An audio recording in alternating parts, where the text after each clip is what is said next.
ఏ కార్యక్రమాన్నైనా ప్రారంభించే ముందు ప్రార్థన అనేది చేసి ప్రారంభించడం మన సంప్రదాయం కదా. ఈ ప్రార్థన వల్ల ఎటువంటి ప్రయోజనాలు కలుగుతాయి? అసలు ప్రార్థన అంటే ఏంటి?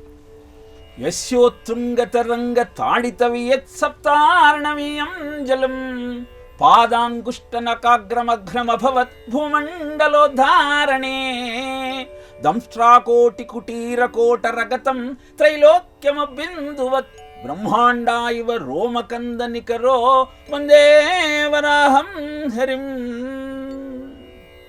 జపాన్లో ఎమిటో అన్న శాస్త్రజ్ఞుడు నీటిని ఘనీభవింప చేసే ముందు ప్రార్థన చేసి తరువాత ఆ నీటిని ఘనీభవింపజేశాడు.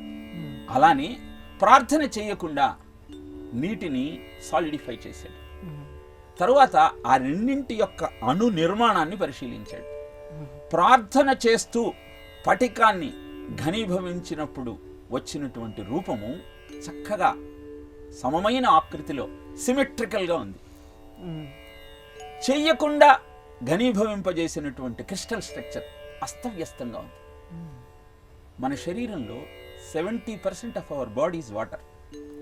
ఇప్పుడు ప్రార్థన చేస్తూ ఈ సమస్త భూమండలాన్ని సృష్టించినటువంటి వరాహమూర్తిని తలుచుకుంటూ కార్యక్రమాన్ని ప్రారంభిస్తూ ఉన్నప్పుడు నాలో ఉన్నటువంటి చైతన్యము సక్రమంగా సరి అయిన దిశలోకి వెళ్ళి చెప్పే ప్రతి మాట సక్రమంగా ఉంటుంది. అందుకే ఏ ప్రవచనకర్త అయినా ఉపన్యాసం చెప్పే ముందు తన ఇష్టదైవాన్ని తెలుసుకుంటాడు.